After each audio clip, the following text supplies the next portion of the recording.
Hello and welcome. Both China and India have seen considerable foreign direct investment, of course, more in China in the last couple of decades.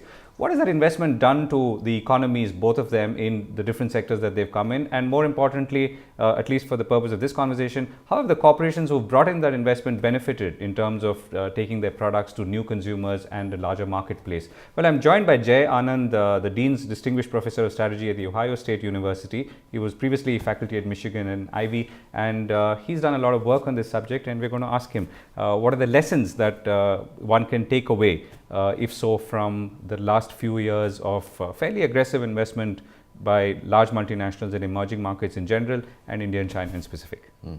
Well, thank you for inviting me here. I'm delighted to be here. So I think in general, for the last 50 years or longer, there has been this great debate in emerging economies all over the world about what is the role of multinationals, what is the role of foreign direct investment. And for a long period of time, in countries like India, but not just India, even many countries in Latin America and elsewhere, the dominant way of thinking about it was that foreign direct investment is bad. And that is why we wanted to be self-reliant. We didn't want money from abroad. We didn't want a lot of trade, except when we were forced to, or something like that. And but I think if you look at the totality of evidence in the last 50 years, 60 years, 70 years, it is pretty unambiguous. In 1947, when India obtained independence from the British, their per capita income was almost the same as that of South Korea. And South Korea was the same as North Korea. And you can see the difference today. South Korea is so much richer than the other two countries, perhaps as rich as a developed economy. North Korea, without any foreign direct investment, without any trade with the world, is very poor. Nobody knows how poor it is, but by all estimates it's pretty poor. And India has improved only since it opened up the foreign direct investment in the 1990s. So till then, the growth rate in Indian economy was much lower. So notice that the Indian growth rate has increased a lot because of foreign liberalization, but also because of domestic liberalization. So it's hard to separate them out. But in general, I think it's pretty safe to say that foreign direct investment has generally been good for host countries. Right. So if one were to now look at it more specifically, which are the areas you feel and have studied are the most or the largest beneficiaries of direct investment, at least empirically speaking? Yeah, so I think it's very difficult to quantify a lot of these types of benefits, but I think the benefits of foreign direct investment have to do with many aspects. One of them is just employment. The other one is skills, development of human capital. The third one is spillover to other industries and so on.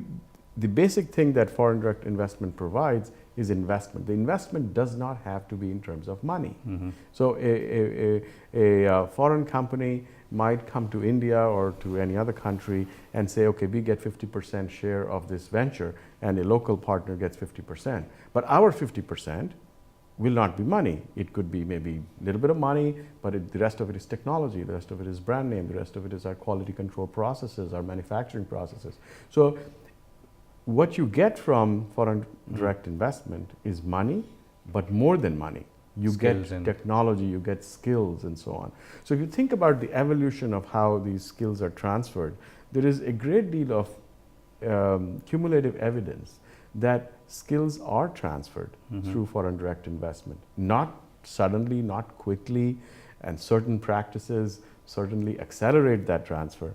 But when you have more foreign investment in a country and a Western multinational or a developed country multinational brings its processes and products and innovation into that country, sooner or later the local people would learn. Some of it would be learned by the joint venture partner if there is one. Otherwise, the suppliers might learn. The people who work there will eventually might work for somebody else. In general, there is a externality that is created. We've looked at the Hero Honda case, right? I mean, That's Honda right. came in, and in the beginning, Honda was the big company, and then soon Hero became bigger than Honda, and was transferring knowledge back to Honda, and finally they separated. Yes, it would have been pretty difficult for Hero to evolve from a bicycle manufacturer to one of the largest manufacturers of motorcycles without the help of Honda, at least in the early stages. Now, but you can also see that a company like Hero, a partner like Hero, might have gone in slightly different directions had they signed a different type of contract with Honda, as Mr. Munjal mentioned this morning. So there can be, so this was a good trajectory for Hero, but it could have been different also. It could have led to even quicker technology transfer. I think in China, in East Asia, long time ago in Japan and South Korea and Taiwan as well, a lot of these companies were created by partners from the West. And what they pursued was very aggressive technology transfer and then eventually indigenous technology development. Right. And so there's a lot of strategizing behind that, which is not always present. Right. Now, if you take the defense industry in India, in every defense contract, I think there is generally a provision of technology transfer. But look at India is the largest importer of defense products. It doesn't export much and it doesn't produce much. So India has certainly not been that successful in transferring that technology from its suppliers. So let me ask you two questions. I mean, I think the second question will be on Indian multinationals and how that works in the reverse direction. The first one is on how does this come across, or how has this process been viewed by companies who've brought in funds and direct investment into countries like India, China, Latin America.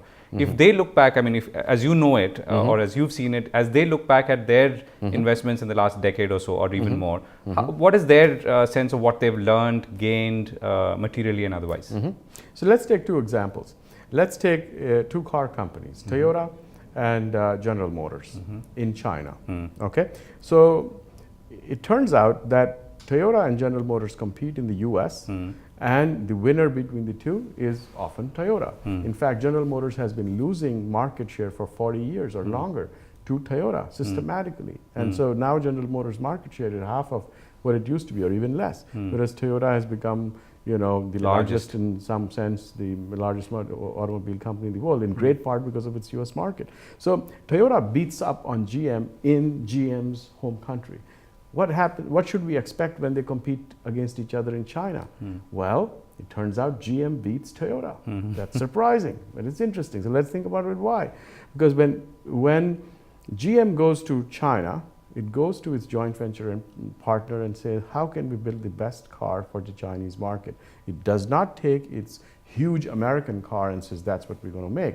It actually transfers that technology, and the joint venture partner of GM really wants that technology to be transferred, and consequently they do a lot of indigenization. At least the D part of R&D is done in China.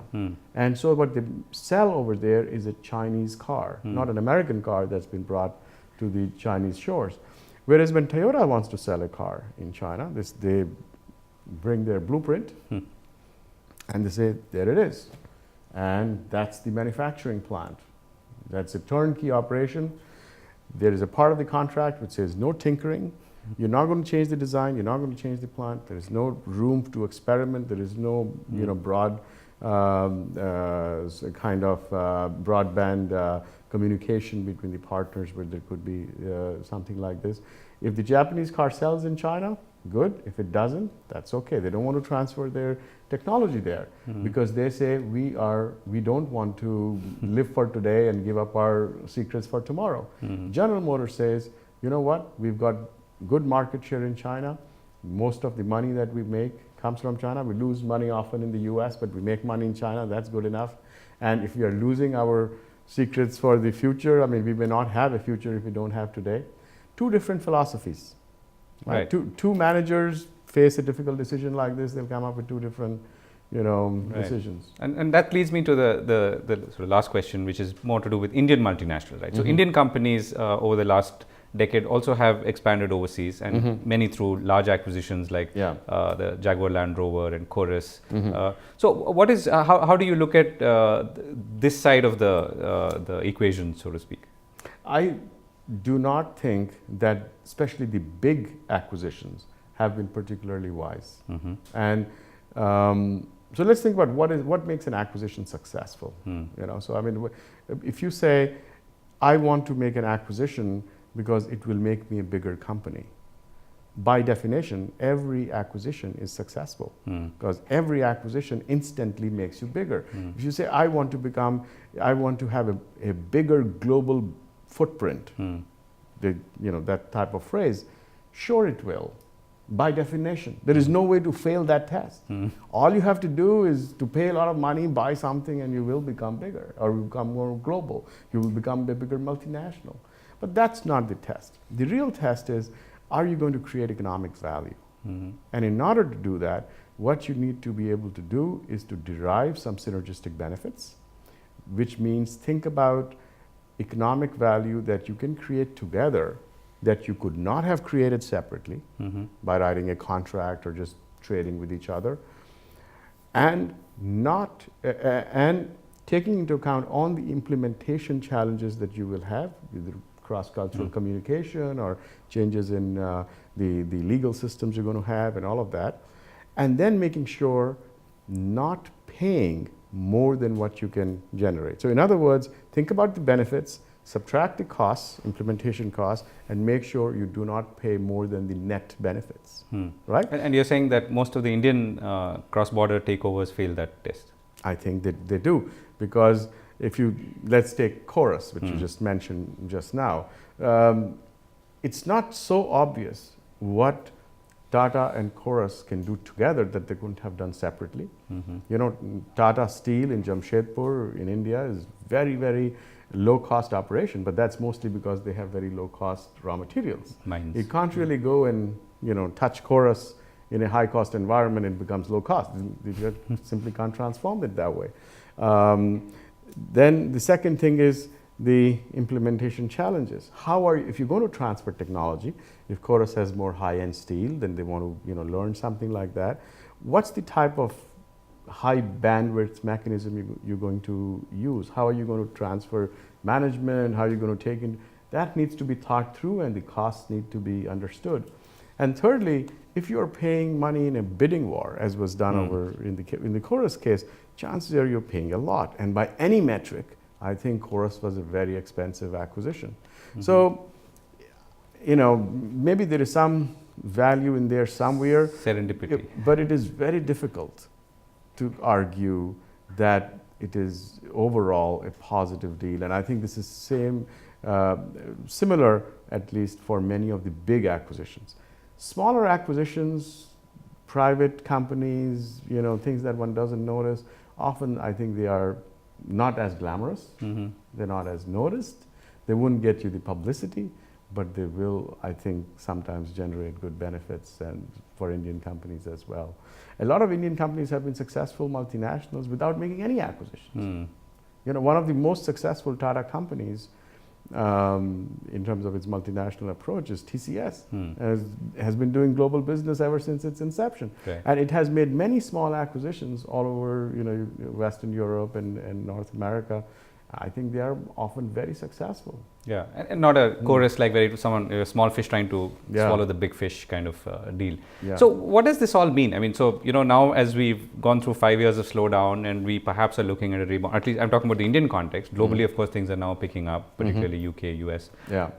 What will happen to all these new large conglomerates that have been created out of aggressive acquisitions from an Indian multinational standpoint? And where do you think they're headed? So which conglomerates are you talking about? The Indian ones who've, the Indian ones, yeah. The Indian companies that have made large aggressive abroad, acquisitions, yeah. I think they will continue. It's very difficult for managers to reverse their course because that means that they admit defeat or they admit a mistake. And in any case, reversing something is not always it's not going to solve the problem that you created in the first place. So I think the best thing to do is to just do as good a job of implementing what you have in mind. And that is exactly what they have been continuing to do. However, in the longer run, I think there will be some rethinking. There will be some lessons learned. And I think there will be a little bit of humility in the way people go about spending money It's not such a gravy train anymore. Money is scarce in India as well. And so I think Indian companies will be more selective. And this is what companies do. They go through cycles, they learn things, and then there is euphoria sometimes, and they overspend, and then they learn again. And so I think this is clearly a time to learn, to reflect, and make sure that you do the best deals, not the worst deals. Right. On a good note, that's a good note to end on. Thank you so much for speaking with us. Thank you very much for having me here.